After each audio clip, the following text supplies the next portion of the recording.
সম্মানিত হাজিরিন, এজন্য দুনিয়াতে আর যাই করেন ইসলামী শিক্ষা এবং আল্লাহর কোরআনের বিরুদ্ধে কথা বললেন না। তাইলে কি হবে জানেন? আল্লাহর কোরআনের বিরুদ্ধে কথা বলা, ইসলামী শিক্ষার বিরুদ্ধে কথা বলার মানে হলো আগুন নিয়ে খেলাধুলা করা।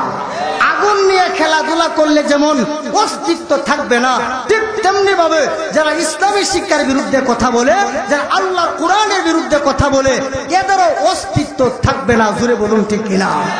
আল্লাহর কোরআনের বিরুদ্ধে কথা যারা বলেছে এদেরকে আল্লাহ দুনিয়াতেও লাঞ্ছিত আর অপমানিত করেছে, আর পরকালে তাদের জন্য জাহান্নামের আগুনের ব্যবস্থা করে রেখে দিয়েছে।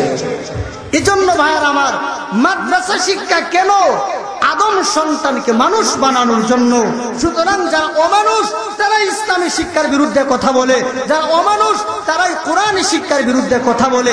এজন্য ভাইয়ার আমার, আমরা যারা মুসলমান, আমরা যারা কোরআনের আইনে বিশ্বাসী, আমরা যারা আল্লাহ এবং তার রাসূলকে মহব্বত করি, আমরা অবশ্যই কোরআনকে ভালোবাসবো, মহব্বত করবো। জোরে বলুন ঠিক কিনা?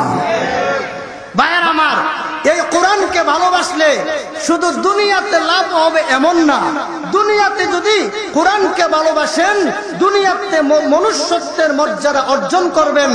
আর যদি দুনিয়াতে মনুষ্যত্বের মর্যাদা অর্জন করতে পারেন, তাহলে পরকালে আপনার জন্য আল্লাহ তাআলা জান্নাতুল ফেরদাউসকে আপনার কপালে লিখে দিয়েছে।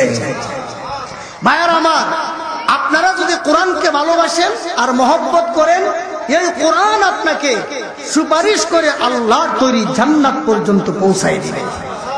শুধু তা না, এমন ভাবে সুপারিশ করবেন, কোরআন আপনাদেরকে এমন ভাবে সুপারিশ করবেন যেইভাবে সুপারিশ কোন নবী রাসূলও করতে পারবে না, কোন ওলি আউলিয়াও করতে পারবে না।